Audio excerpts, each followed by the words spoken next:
O Jaime Seta hoje está aposentado, mas ele é uma pessoa que vem sendo uma das mais capacitadas e experientes na liderança da questão de atendimento a emergências e também trabalhos preventivos em relação à poluição por óleo e derivados no mar. No terminal de São Sebastião, que tinha até a década de 90, até o início da década de 90, um histórico forte de número de acidentes e volumes vazados. Houve mais de 200 acidentes em São Sebastião nesse período. Ali houve uma mudança. Antes do Programa Nacional da Petrobras, o Pegasus, nos anos 2000, na década de 90, a Petrobras mudou o padrão em São Sebastião, e o trabalho do Jaime estava na liderança desse processo. Então, é uma pessoa que tem uma grande experiência e acho que vai levar em frente essa bola que já foi agora levantada pelo comandante, né, certamente. Então, Jaime, muito obrigado pela presença. Vamos lá. Bom, primeiramente, eu quero agradecer aí, Ícaro, por essa oportunidade. Eu acho que e pela minha apresentação aí, de certa forma, um certo exagero, porque a contribuição acho que se faz de uma forma bastante ampla. Eu acho que nesses anos todos que eu conheço o Ícaro já há bastante tempo, e acho que aprendi muito nesse processo que a construção ela se faz conjuntamente, né? Também o Shinzato comentou tudo bem.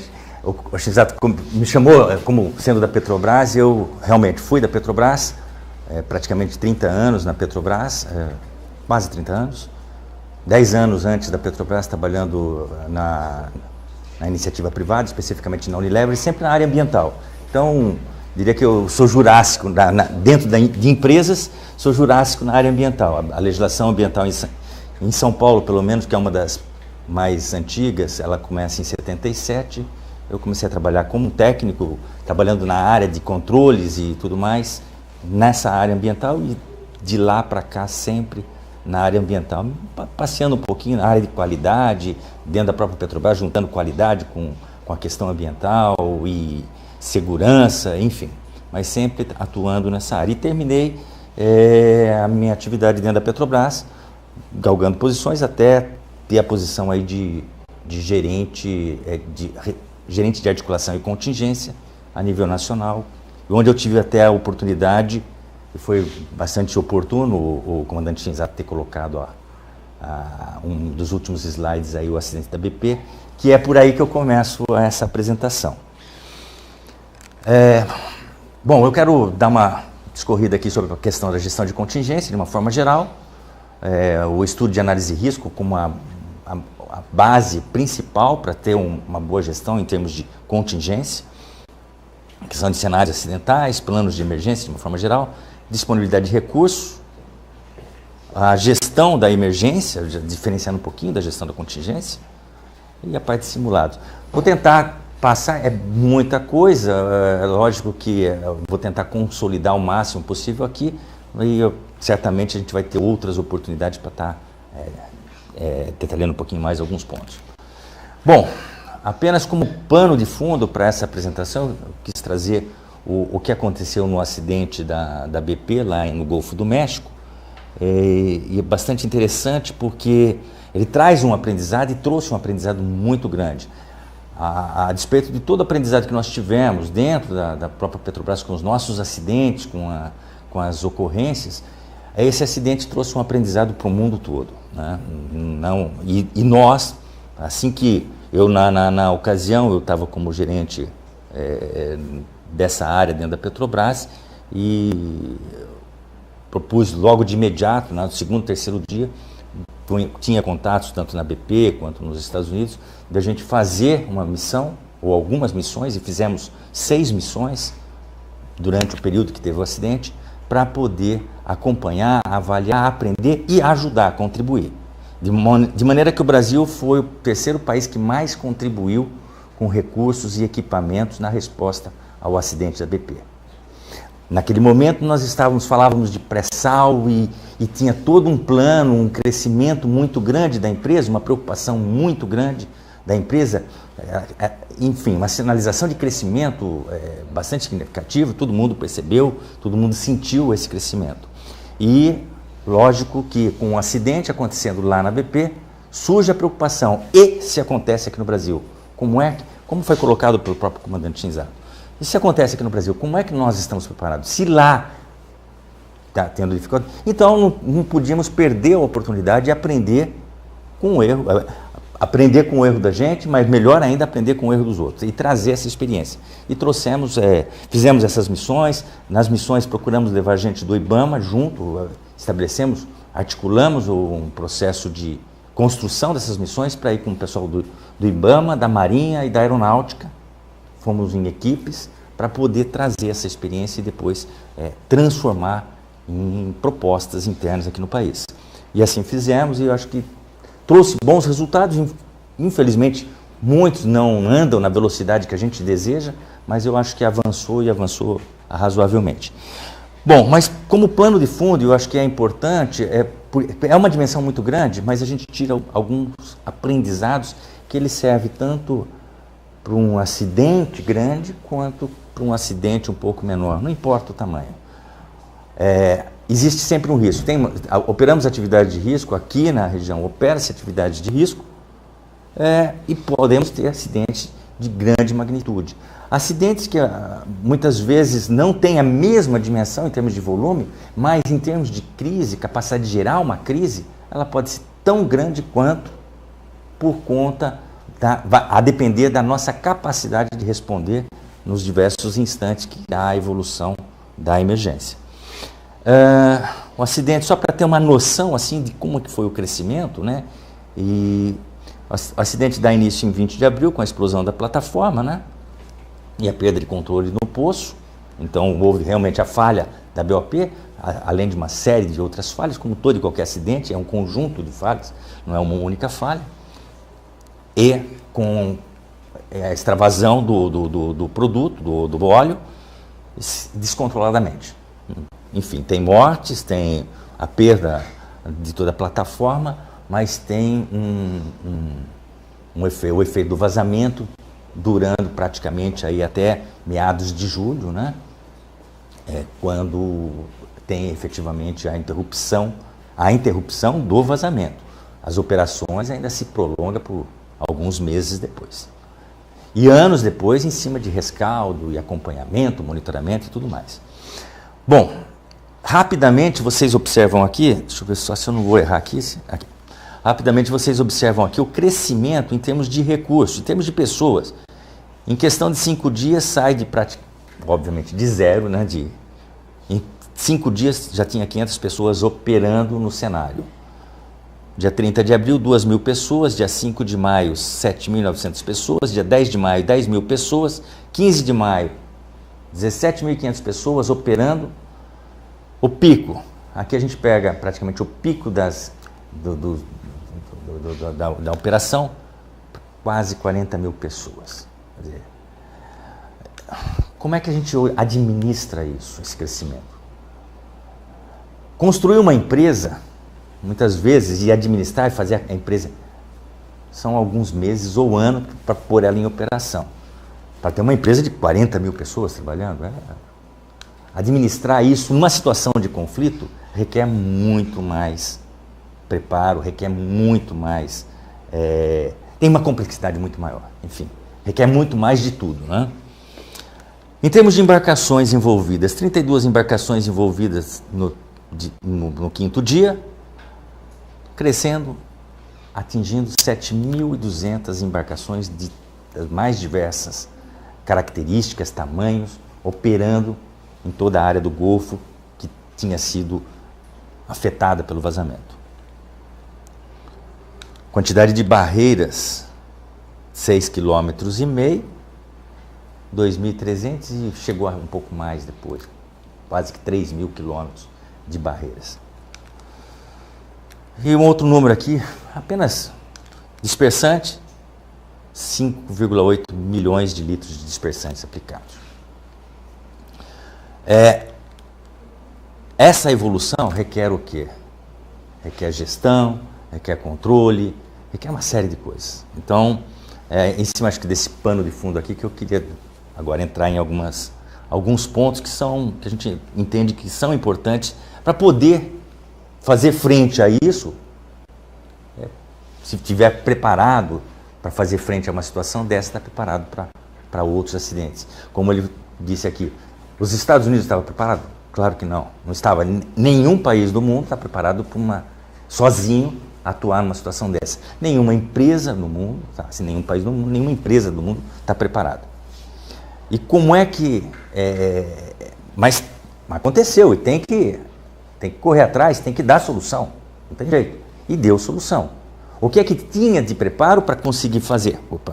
Para conseguir atender isso, ainda que conflitos, ainda com ineficiências, ainda com dificuldades, mas chegar ao cabo de 3 meses, 4 meses, ter o controle, parar e depois dar a solução efetiva e, enfim, levar aquela situação de equivalente ao do passado, voltar à situação de normalidade. Foi feito, com dificuldade, com erros, com acertos, mas foi feito. Eu atribuo algumas coisas a essa capacidade de fazer isso, disso levar a cabo, ainda que aparentemente foi muito tempo, mas foi exitosa, na minha visão foi exitosa por conta da dimensão, por conta da característica, da complexidade e do envolvimento. O risco está aí, existe. E nesse caso não é o risco, é o fato, né? E havendo o fato, há riscos em vários outros pontos. E se acontecer aqui, como é que a gente faz? A gente está preparado? Vamos lá. Bom, então lembrando que o risco, não existe atividade sem risco, né? Toda e qualquer atividade tem risco. Fundamental que e o risco é o produto da probabilidade de falha com a probabilidade das consequências decorrentes dessa falha. Fundamental atuar fortemente na redução da probabilidade de falha, né? Isso, os estudos de riscos, as análises de riscos vão realmente levar a um trabalho muito forte nisso, né?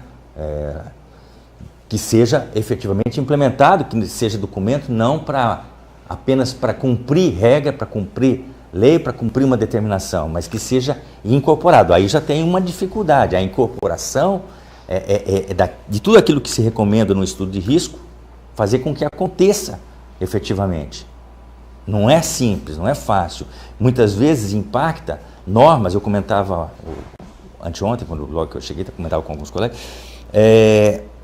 muitas vezes a dificuldade, um estudo novo, uma identificação de uma situação nova, leva à revisão de padrões, de normas. E fazer isso no dia a dia da empresa, no dia a dia de um empreendimento, quando é um empreendimento novo que eu estou preparando, relativamente mais fácil de fazer. Mas quando é o empreendimento já existente, fazer essas mudanças todas exige muito mais capacidade gerencial, capacidade de execução, flexibilidade, enfim, uma série de requisitos que a estrutura precisa atender.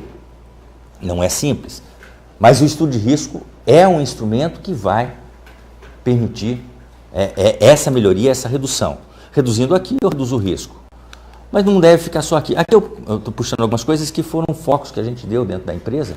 O Ícaro comentou aqui, mas a gente deu um foco bastante forte na parte de prevenção na década de 80, na década de 90. E isso é decorrente até dos programas de risco, dos grandes acidentes que aconteceram no mundo. Se você vê a história dos estudos de riscos, da análise de risco, do gerenciamento de risco, é decorrente dos acidentes da década de 80. Alguém comentou aqui, mostrou o acidente de Bhopal, acidente da Union Carbide, enfim, foram os grandes acidentes que determinaram a vinda dessa metodologia de estudos, de análise de risco para o segmento industrial. Então, foi um foco muito forte em prevenção. Tal. Mas ele não é suficiente. Reduziu a probabilidade de falha? Reduziu. Eliminou? Não, não eliminou. Não vai eliminar. Não há... a gente sempre vai ter a identificação de um risco novo, é uma situação intrínseca a toda e qualquer atividade, o risco. A gente tem que estar trabalhando sempre na busca da minimização. Bom, mas eu tenho, ainda em que pese eu estar reduzindo a falha, se acontecer algum risco, eu posso ter consequências das mais variadas dimensões, das mais variadas formas de consequências. No âmbito da Petrobras, nós demos um foco muito forte, ainda que tínhamos trabalhado na parte de redução de riscos antes, com o acidente da Baía de Guanabara, em 2000, teve um trabalho muito forte no sentido de rever essa parte, onde poderíamos ter falhas e onde poderíamos trabalhar no sentido de reduzir, agora olhando a empresa como um todo. E foi feito um trabalho muito forte, foi um programa muito grande, que foi o Pegasus, né, o Programa de Excelência em Gestão Ambiental e Segurança Operacional, envolveu projetos em toda a companhia, foram mais de 5 bilhões de dólares investidos. Desses 5 bilhões, eu diria que 85% foi investido na prevenção, mais uma vez, ainda é o foco na prevenção, mas deu um foco muito forte também na consequência. Se a prevenção tem um tempo de maturação, tem um tempo para a gente conseguir o resultado. Lá em 2000, o que a gente discutia era isso, e se acontecer daqui uma semana, daqui um mês, estava acontecendo. Tivemos uma sequência de acidentes, em que pese ter trabalhado na prevenção antes, mas continuávamos com alguns gatilhos armados. Então, o que nós tínhamos de recurso? Em 2000, a quantidade de recursos que a gente tinha para fazer frente a emergências era muito incipiente. Tivemos que importar equipamentos, vir equipamentos em aviões, aeronaves, trazendo para o acidente da Baía de Guanabara. Como foi agora nos Estados Unidos, que a gente suportou eles com muitos recursos. Enviamos muito recurso para lá. Mas, então a gente tinha que inverter essa situação e colocar mais recurso para a contingência. E rápido. Montamos uma estrutura, a estrutura dos Centros de Defesa Ambiental, os CDAs, bases avançadas, tomando assim praticamente em todo o país. E aí, para montar isso, para estruturar isso, para manter isso, para assegurar que isso vai ser efetivo, então implica em estar continuamente revendo as análises de risco, revendo os cenários acidentais, revendo quais são as necessidades efetivas, quais são as potencialidades de risco que nós temos para poder dispor esses equipamentos e adequar. É um processo contínuo, tem que manter isso. É um processo evolutivo e de manutenção também.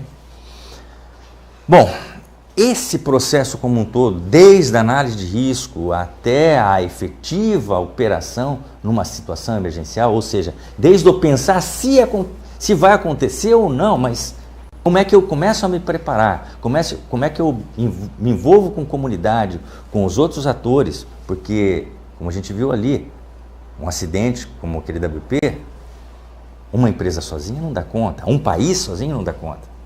Então isso tem que estar preparado, né?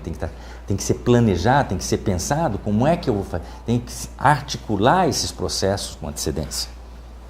Isso eu chamo todo esse processo de gestão de contingência. Conhecer, planejar, organizar, preparar, operar e controlar a resposta à emergência visando minimizar as consequências de um acidente, tendo por base estudos de risco, vulnerabilidade ambiental, social e econômica. Tem que ter esse conhecimento, esse arcabouço todo para poder ter uma efetiva gestão da contingência. Rezar para que não aconteça, né?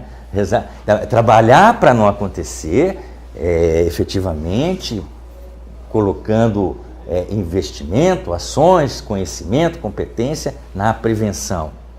O risco está lá, pode, se acontecer, eu estar preparado para minimizar a consequência, minimizar essa consequência. Com isso eu vou trabalhando no sentido de reduzir o risco.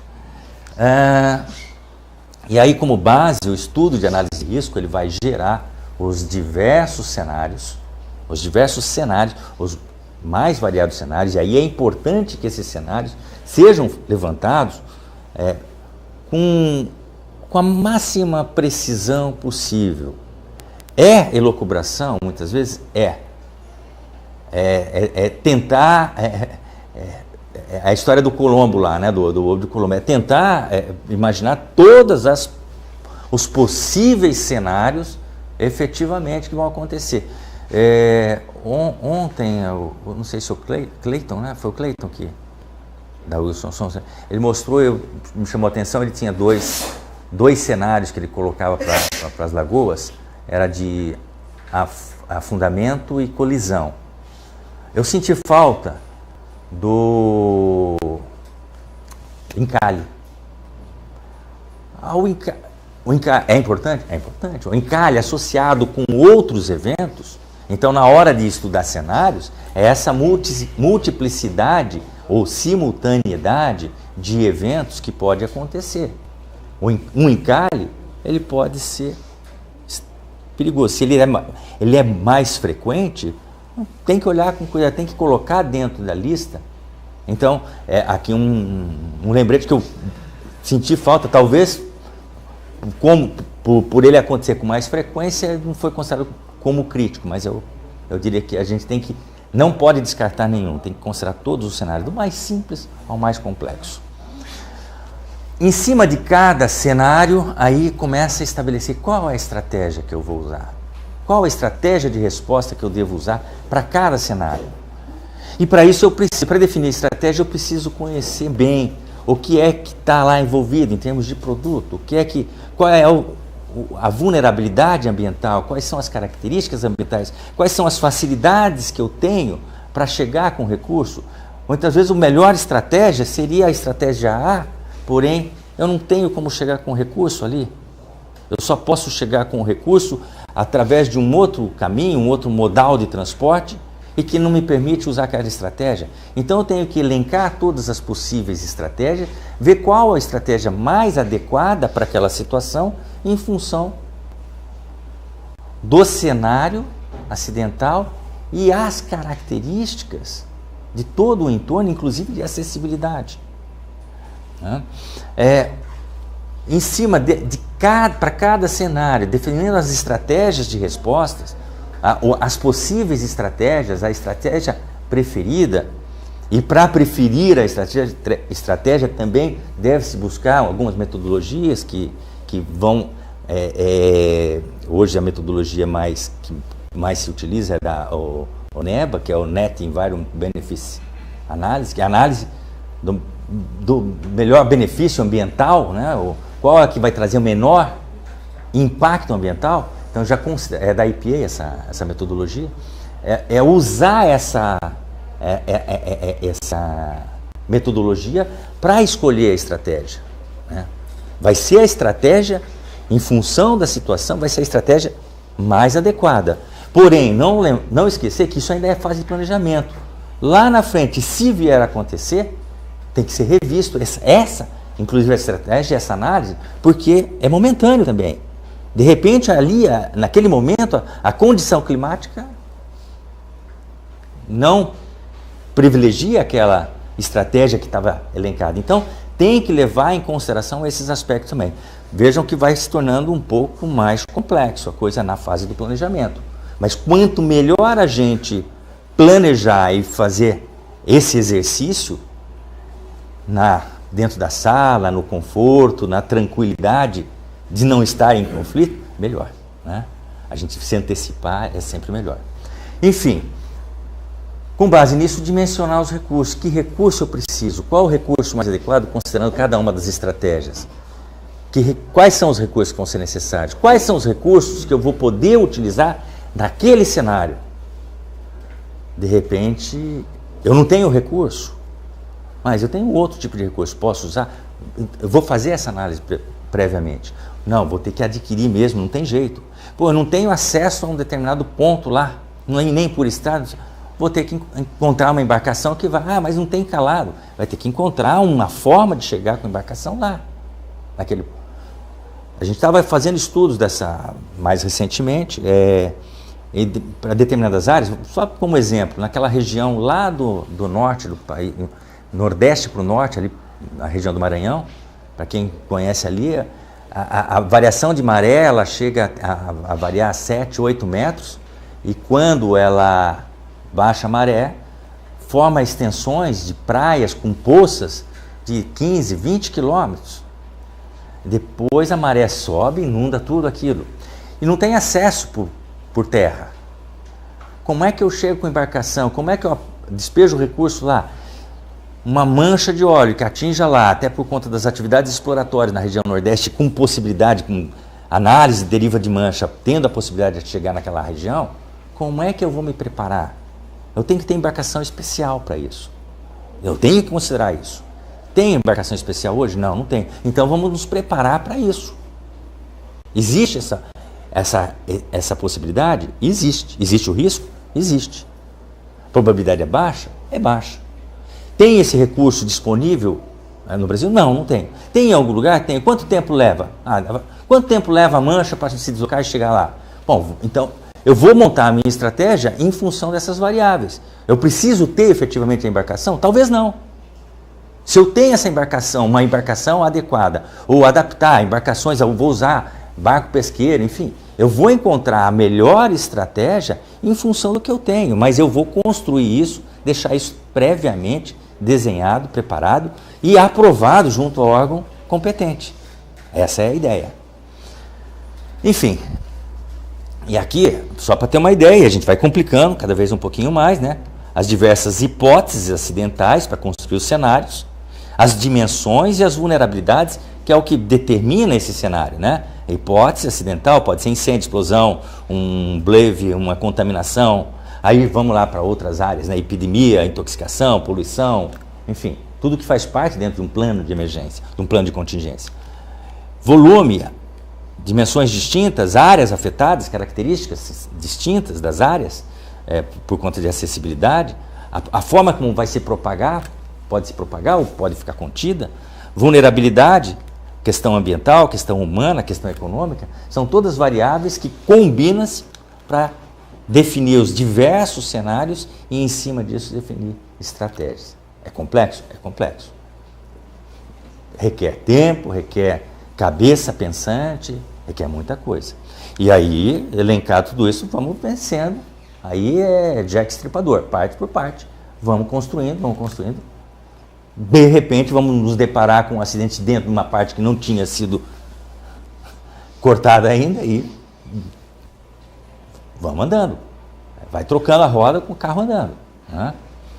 Bom, e por fim, em cima disso tudo, a gente constrói os planos. Isso a gente vem fazendo. Não posso afirmar que foi feito? Não.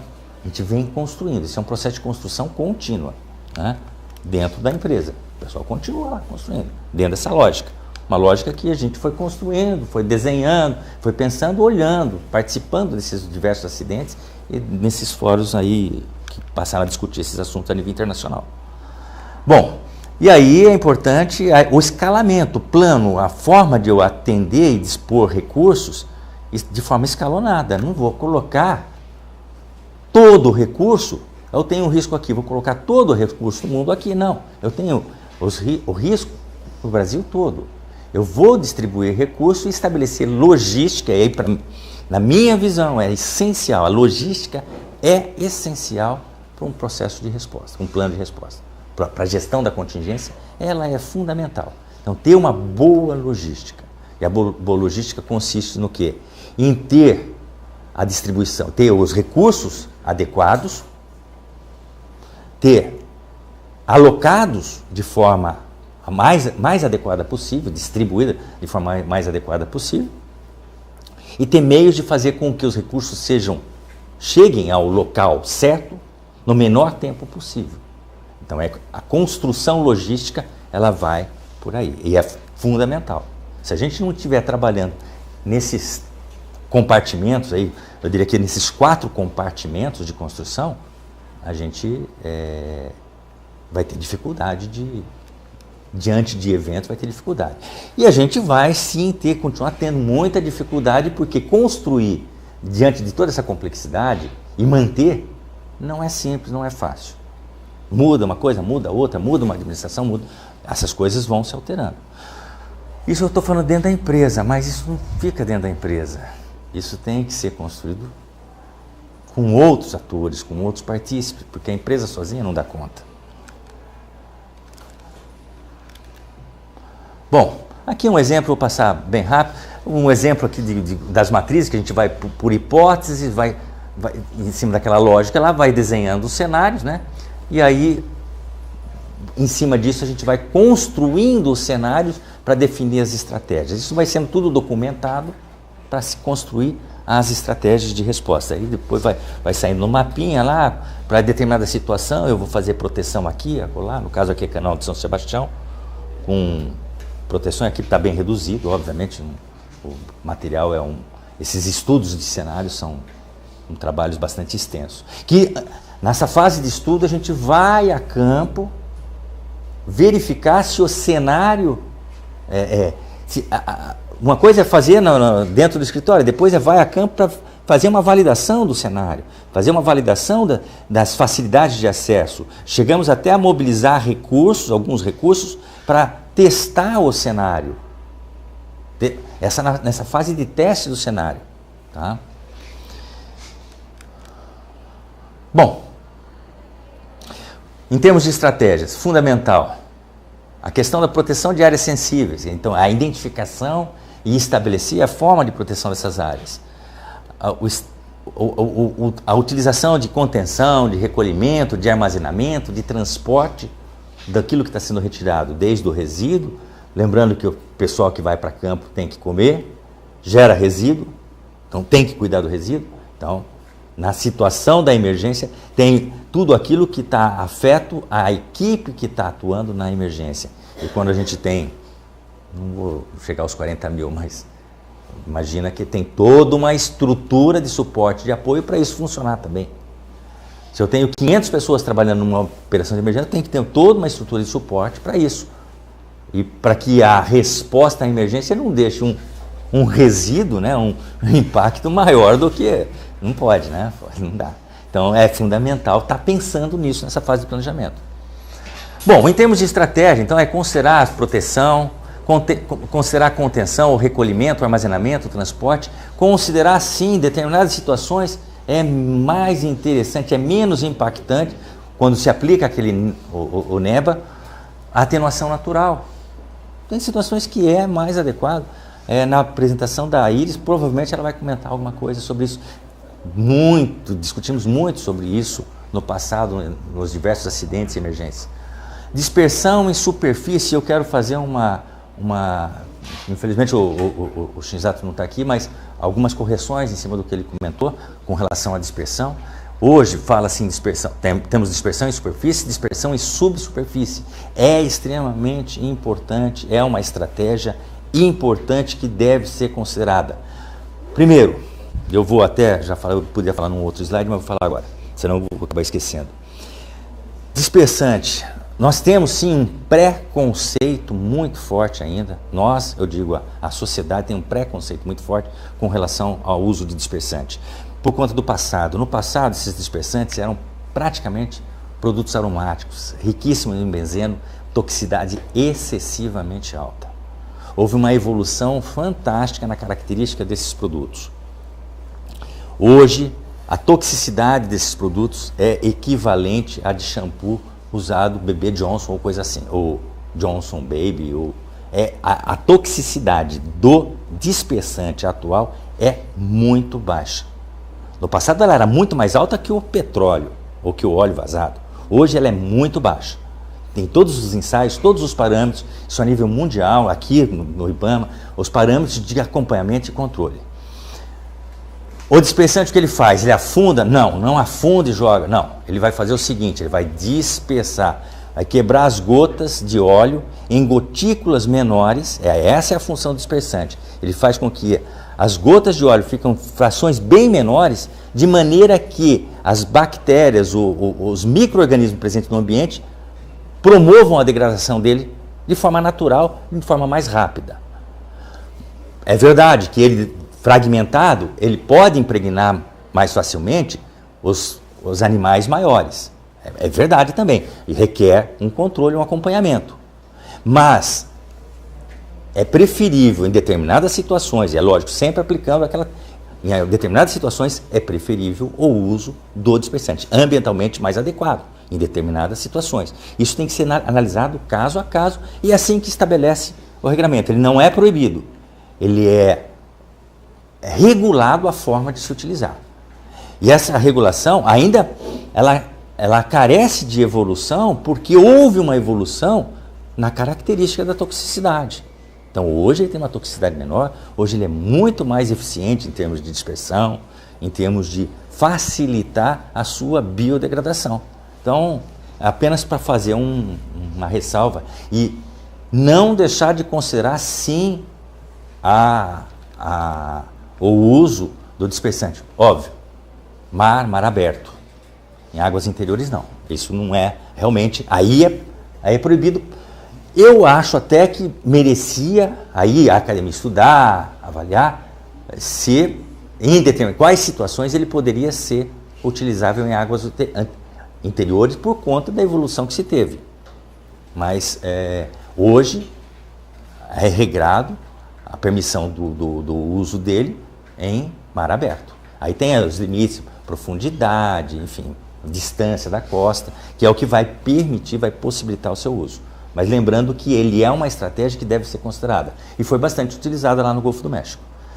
Dispersão de superfície é no caso de lá do poço vazando, e é fundamental. Eu tenho 1 quilômetro de coluna d'água lá, o óleo subindo, se espalhando. Se eu aplico o dispersante lá embaixo, é muito mais eficiente. Se eu não tenho capacidade, eu estou num momento que eu não tenho capacidade de controlar, esse óleo vai bater na costa, vai atingir áreas extremamente sensíveis, eu vou dispersar ele. É lógico, sempre fazendo análise do melhor, qual é o maior, o menor custo, o maior benefício ambiental. Bom, então é a dispersão química, a absorção, a dispersão mecânica é uma possibilidade, fazer a dispersão sem uso é bem menos eficiente, mas o pessoal fala paletar, não sei o que, bater, passar com a embarcação, fazer aquele revolvimento de maneira que faz a dispersão também. Uso de absorventes, cada vez mais intenso, sempre previsto também o recolhimento desses materiais absorventes e a disposição final. Tem um custo ambiental, isso também, tem não é nem o custo econômico, é o custo ambiental. A biorremediação, então hoje agentes biorremediadores que você aplica, ele vai promover e acelerar esse processo de biodegradação do óleo. In situ burning, não é uma coisa feita de improviso, não. In situ burning é uma técnica. É uma técnica que tem forma adequada, maneira adequada de se fazer. Usa-se sim sinalizador, que é a forma de usou para dar ignição. Normal, vou ter que dar ignição, pode ser com palito de fósforo, pode ser com... O sinalizador é uma forma eficaz, mas e que precisa manter estrutura de continuidade, lanterna, lamparina, sei lá o nome que se dê, para fazer com que a ignição se espalhe, porque aquilo não é a condição, ela já está um óleo, uma certa emulsão.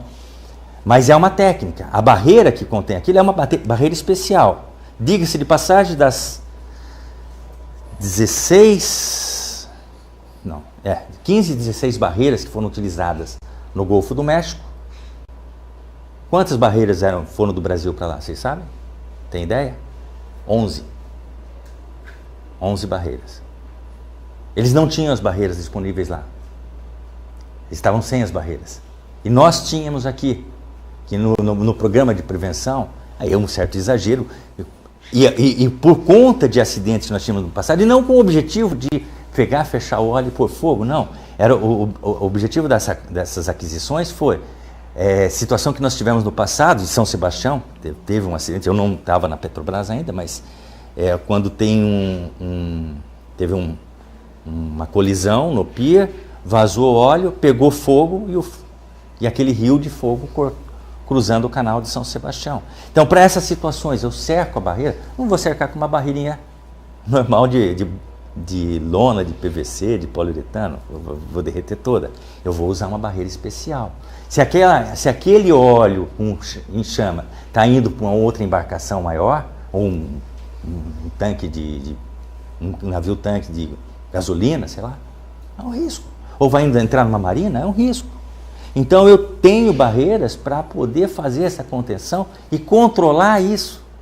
Também serve para eu poder fazer em alto mar, em situações específicas, pré-concebidas. Nunca fizemos no Brasil, mas tenho o recurso e equipamento para, se necessário for, fazer. O in situ burning, que é uma alternativa, sim. Tecnicamente estruturada, previamente desenhada, e tem toda uma metodologia de se fazer. E eu já falei que é o Net Environment Benefit Analysis. Bom, falou-se rapidamente aqui de velocidade, só para ter uma ideia, quando eu tenho um vazamento, uma mancha aqui de 50 km² de mancha de óleo, equivalente a 7.000 campos de futebol. É um vazamento aí de 5.000 metros cúbicos, que vai dar essa cobertura de área com uma mancha, uma coloração marrom, que forma um filme. Lógico, ele não fica assim todo empacotado, fica espalhado, né? Mas só para ter uma ideia de área. Se eu usar um Hércules C-130 para aplicação de dispersante, como foram utilizados 6 aeronaves, 5 ou 6 aeronaves lá no Golfo do México. Esse é a área que ele cobre em 8 horas. Ou seja, 5.000 metros cúbicos, um Hércules vai levar 8 horas para cobrir e dispersar. Só para ter são comparações. Óbvio que isso acaba ficando uma área muito maior. Eu usando um skimmer pequeno, em 8 horas, o skimmer é o recolhedor. É aquele recolhedor pequeno, de pequeno porte, 12 metros cúbicos por hora. 8 horas de trabalho eu vou atender só isso daí. Lembre-se que quanto mais tempo, maior o espalhamento, maior a área vai acontecer. Então eu tenho que ser rápido. Então se eu tenho um grande vazamento, tem que ponderar a conveniência de se utilizar e de imediato o dispersante. Ele vai ser muito mais benéfico. Pode ser, tem que analisar caso a caso. Pode ser muito mais benéfico que eu sair colocando quantos skimmers. Vamos colocar uma embarcação, um skimmer de altíssima capacidade. Ou usar uma dispersão através de embarcação. Aqui é para ter uma ideia de comparação de quanto tempo. Lembrando que se passado 8 horas, isso já não é mais essa área. A área aumentou, dobrou. Aí depende das correntes, vento e tudo mais. Então, é isso que está concorrendo e até para a gente definir e estabelecer estratégias. Isso é importante considerar no processo, para que a gente tenha realmente um resultado. Se a gente ficar com elucubração, com discussão, não sei o que, não vai, passou o tempo, muitas vezes o próprio dispersante já não funciona, a eficácia dele cai assustadoramente. Então, são coisas que têm que ser pensadas, construídas com os agentes que atuam, para que a gente possa ser rápido na resposta e ser eficaz. Se isso tomou dimensão maior, aí depois a gente vai só chorar os danos, os impactos. Se a gente quer realmente evitar, reduzir as consequências, a gente tem que ter a coragem de enfrentar discussões como esta. Não é fácil? Não é fácil, mas vai ter que enfrentar discussão como essa. Senão a gente vai ficar lamentando, teve impacto, foi impacto e aumentou. Vai mesmo, não tem como. Lógico, se a gente conseguisse, por mágica, eliminar todo o risco, ter a maior eficiência possível na prevenção, a gente não estaria discutindo isso. Mas a gente tem que pensar nisso. Bom, algumas fotos que a gente tirou lá no caso do Golfo do México, né? Então, teve momentos que tinha 5 barreiras dessas sendo queimadas. Foi necessário, nas estratégias, nos estudos, foi necessário e foi importante, teve uma eficiência de recolhimento do que de eliminar 20%, em torno de 20% por esse mecanismo, teve. Jogou muita coisa no ar? Jogou muita coisa no ar. Mas é melhor, naquele momento, naquelas condições, era melhor isso do que esse óleo todo chegar naquela costa, naquelas áreas, como é que chama? Não é mangue, não é propriamente... Oi? Áreas sensíveis. Como? Wetlands. Nos wetlands. Então, é uma área riquíssima, ambientalmente riquíssima, e atingindo lá seria muito mais prejudicial. Então era melhor conter e fazer isso que foi feito em alto mar. É difícil tomar essa decisão, autorizar uma ação como essa. Mas isso requer o quê? Um trabalho de fundo, de base, prévio. Bom, e aí? Eu não gosto disso não, também. A gente tem procurado estruturar, né, ou estruturamos dentro da empresa,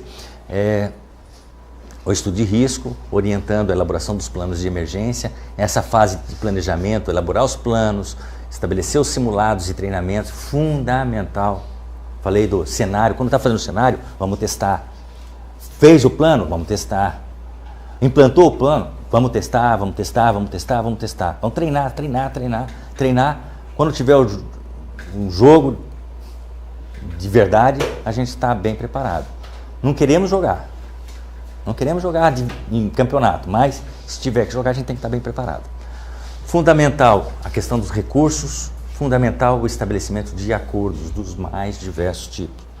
Os acordos transfronteiriço, acordo entre instituições, acordo entre empresas, os diversos planos, é fundamental. Implementação. Bom, então entramos para a implementação. Vamos implementar os planos nos 3 tiers, esse plano escalável, que sai da situação, um plano onde o responsável, dono dessa situação aqui, de repente ele não tem o controle, a situação é maior, ele continua sendo dono da situação. Tier é o escalamento, é o passo, a etapa, né, a fase, nível 1, nível 2, nível 3, nível local, nível regional, nível nacional. Tá? É uma terminologia internacional. Então, o dono dessa emergência continua sendo o dono dessa emergência, ele só vai agregando recursos que vêm de outros locais, de outras instituições, até internacional. Mas ele continua sendo o dono da emergência. Ele tem que estar preparado para isso, para gerenciar isso, para administrar isso. Quando tem o acidente, eu tenho gestão da emergência propriamente. Fazemos análise crítica dentro da parte de avaliação, auditorias, inspeções, né? Os próprios simulados, os treinamentos, fazemos análise crítica desse conjunto e faz essa melhoria contínua em termos de estrutura de governança, indicadores, inovações tecnológicas que vai se colocando aí no processo. Fundamental, na minha visão, o que eu vi lá nos Estados Unidos, eles vêm discutindo isso há mais de 20 anos e acho que um dos primeiros eventos que teve maior sucesso no uso dessa estrutura é uma estrutura simples, banal. Foi lá no acidente do Golfo do México. Isso nasce lá nos incêndios da Califórnia, esse desenho do Incident Command System. Ele foi tentado no Katrina, foi tentado no 11 de setembro. Tiveram muitas falhas, mas não estava eficiente. Depois, se não me engano, depois do 11 de setembro, saiu uma diretiva presidencial determinando que as instituições, pelo menos as instituições do governo, deveriam seguir a metodologia do Incident Command System. Quando teve o acidente da BP, seguiram e, para minha surpresa, aquela quantidade enorme de pessoas no comando das mais diversas origens e funcionando de forma bem redonda, administrando aquele crescer de pessoas chegando, de recursos, de estrutura. Há uma lógica muito simples, que é a do Incident Command System. Isso que prevaleceu em termos de estrutura organizacional do processo. Uma área, um comando de área total, depois tem um outro nível, que é um comando a nível nacional, por conta da dimensão, envolvendo países e tudo mais. O governo americano pedindo ajuda de outros governos, né? E no local, lá tinha 3 coordenações locais, uma voltada para a parte mais de vazamento, que é a de Houston, voltada para o vazamento em si, para a operação do posto da plataforma, uma voltada para a parte marítima e uma voltada para a parte terrestre. Caixinhas bem simples, planejamento, logística, operação e a parte financeira. É lógico, aí vai abrindo, montando as caixinhas, mas fundamental aqui, tudo padronizado, formulários estabelecidos, entrar Incident Command System, formulários, no Google vai achar vários, mas tem todos a mesma carinha, mesmo jeitão, e é fundamental que todos trabalhando, se preparando, se planejando dentro dessa lógica, na hora de juntar os recursos fica muito fácil.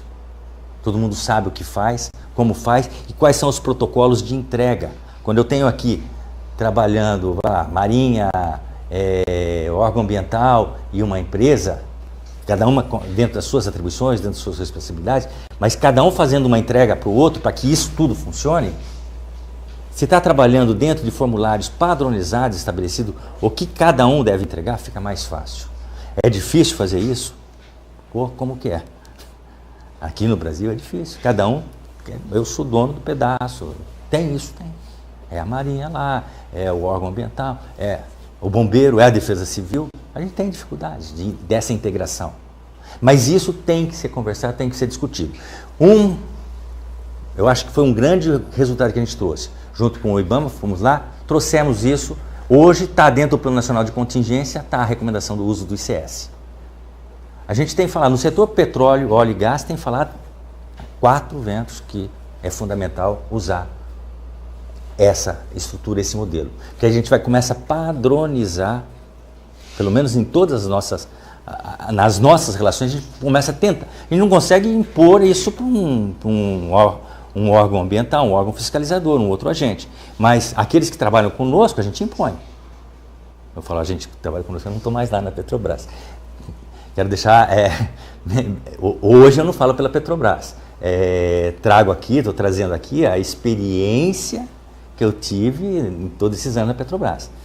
Então, a força do hábito me faz remeter sempre, nós fazemos. Não, a Petrobras faz. Né? Hoje ela continua fazendo um trabalho espetacular no sentido de melhorar, de ampliar isso tudo.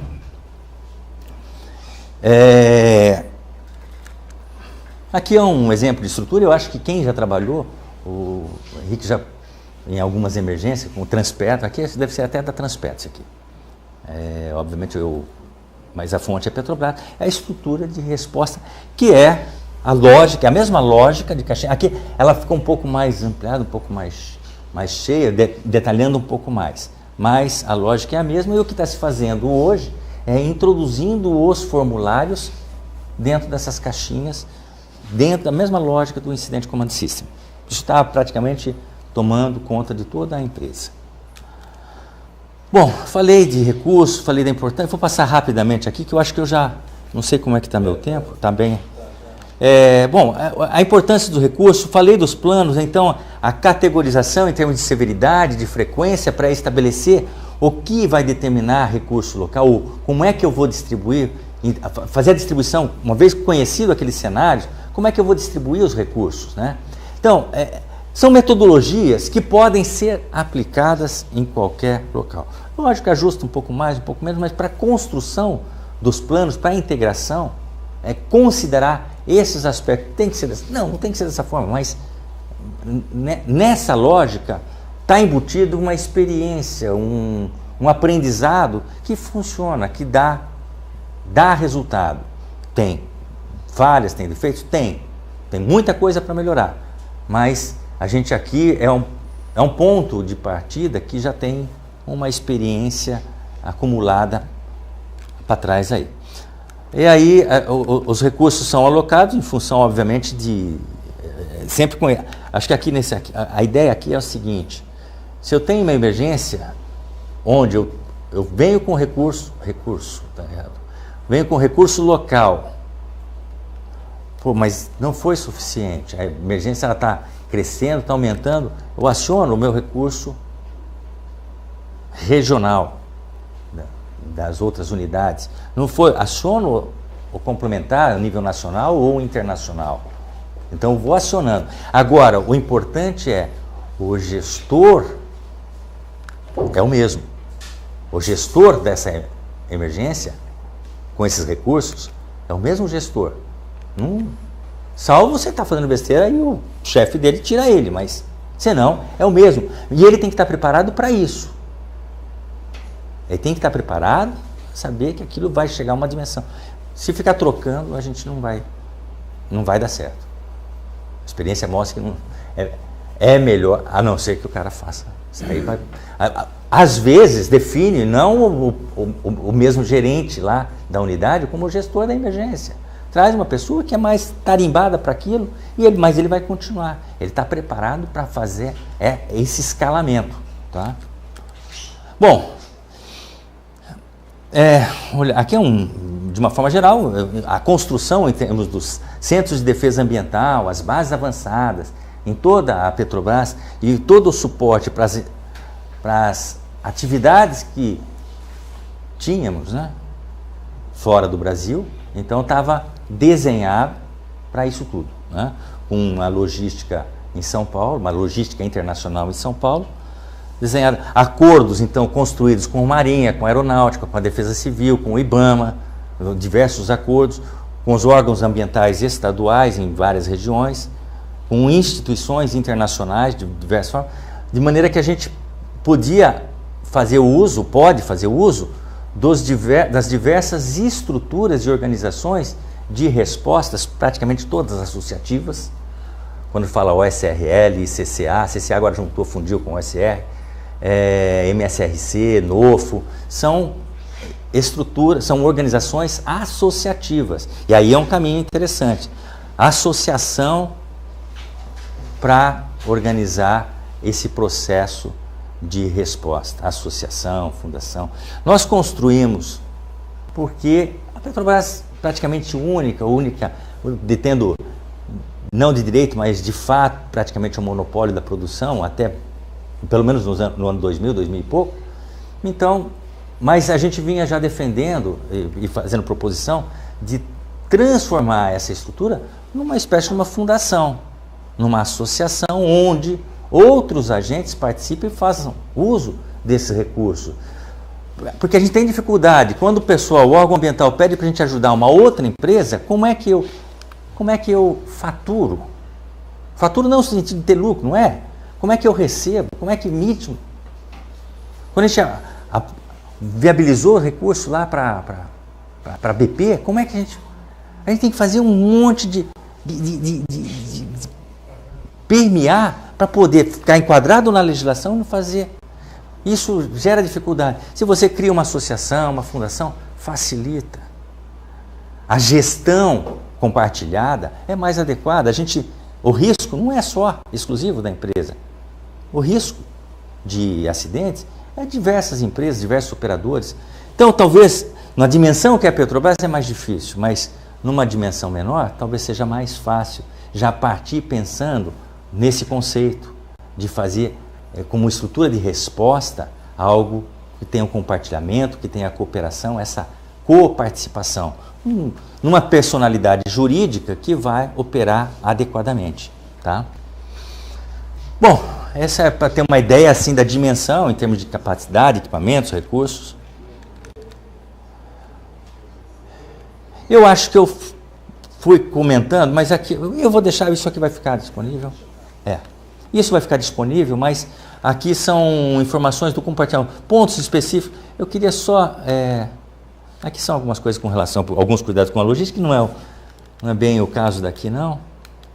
Eu acho que tem oh meu Deus. Aqui, requisitos para resposta adequada. Estudo, então só reforçando, ressaltando alguns pontos. Estudo de risco atualizado com cenários realísticos. Já falei bastante, não preciso falar, só para reforçar. O estado de prontidão permanente. É fundamental a gente manter um estado de prontidão permanente.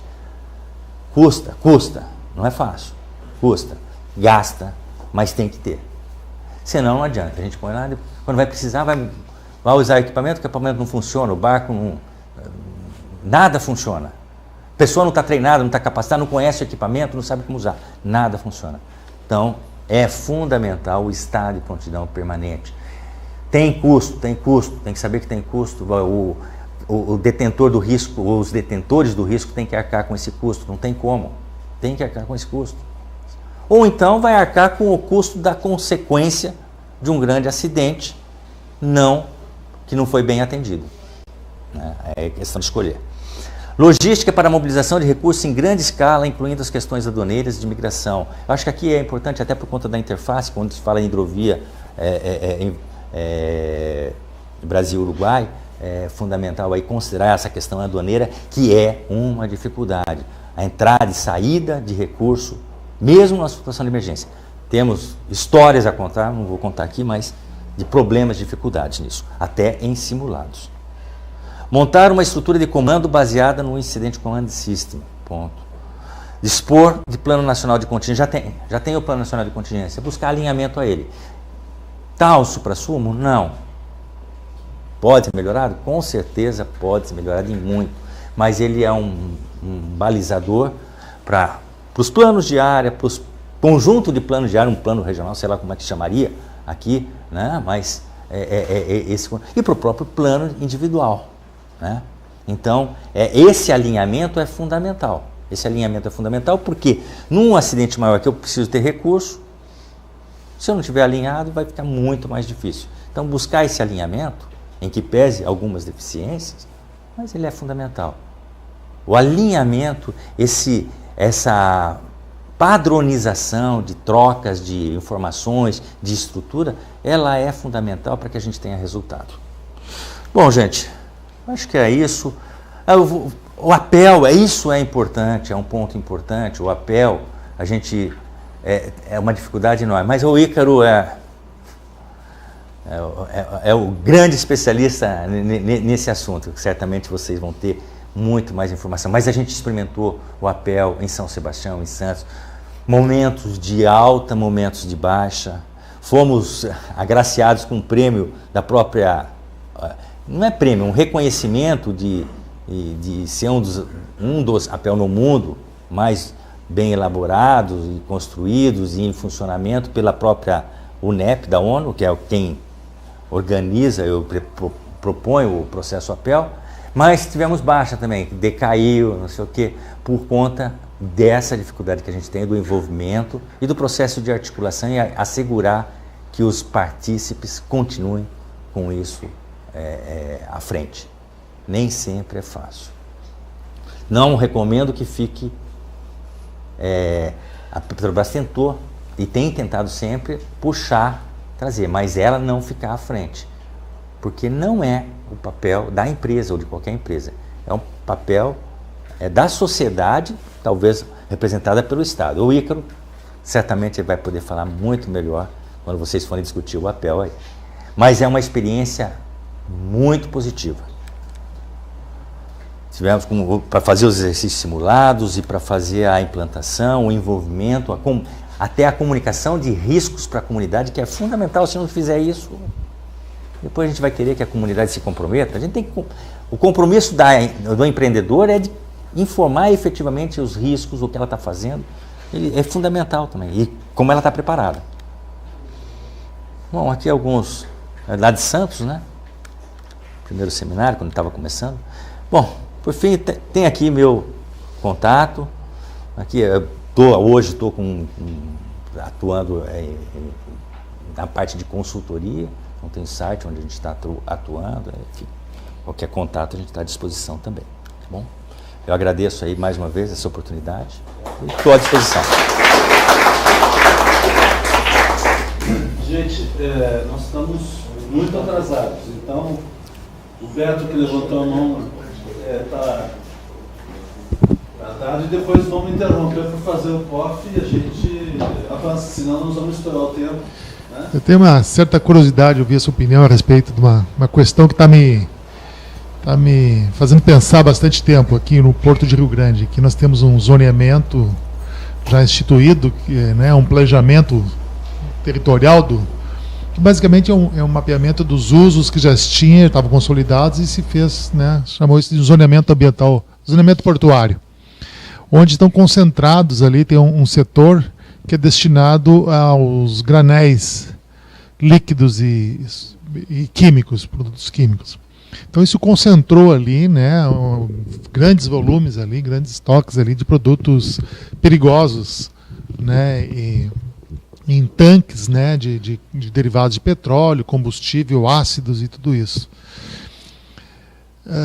Claro que a lógica, aparentemente, né, por trás dessa organização é que ali também concentra, né, todo o apoio logístico necessário ali para a segurança e tal, em caso do eventual acidente.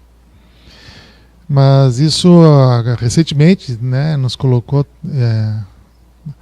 em xeque, assim, não em xeque, mas nos fez refletir. Nós estamos agora para receber um terminal de gás, né, de liquefação, né, vai ser um navio ali de transbordo permanentemente instalado ali para fazer o gás, transformar em gás natural, enfim, que vai ficar também ali. Então, eu lhe pergunto se essa seria uma lógica boa, ou não seria o caso de a gente repensar esse zoneamento e manter afastadas as incompatibilidades, né, e também distribuir melhor essas infraestruturas de emergência e tal ao longo das áreas, do que concentrar todas, porque a empresa que vai fazer uma análise de risco, ela não tem acesso à análise de risco das outras empresas que estão no entorno. Isso é uma responsabilidade do órgão estadual. Inclusive eu falei isso na audiência pública lá.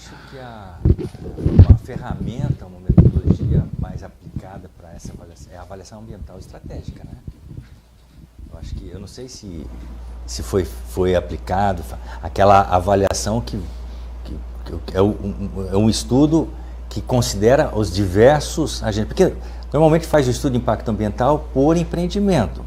Agora, quando você olha o conjunto de empreendimento de um polo, né, é fazer uma avaliação ambiental estratégica daquele conjunto todo, né, e aí sim, peraí, isso aqui está incompatível ou não, de repente, existe uma certa incompatibilidade, mas tem um ganho, mas usar uma metodologia que é mais adequada, apropriada para fazer a análise desses grandes complexos, que, a meu ver, eu nunca fiz uso não, mas a gente começou a estudar alguma coisa quando falava-se de fertilizantes na região do Mato Grosso, ia fazer alguma coisa para aquela região, mas aí abortou aquele projeto, a gente acabou eu não participei de nenhum estudo desse, então não tenho experiência para falar sobre esse tipo de trabalho, mas acho que não sei, o Ícaro conhece bem essa parte, acho que, mas eu acho que a metodologia mais adequada é aplicar uma metodologia. Falar aqui assim, não é conveniente, não seria adequado eu falar. Não me sinto ferramentado para isso.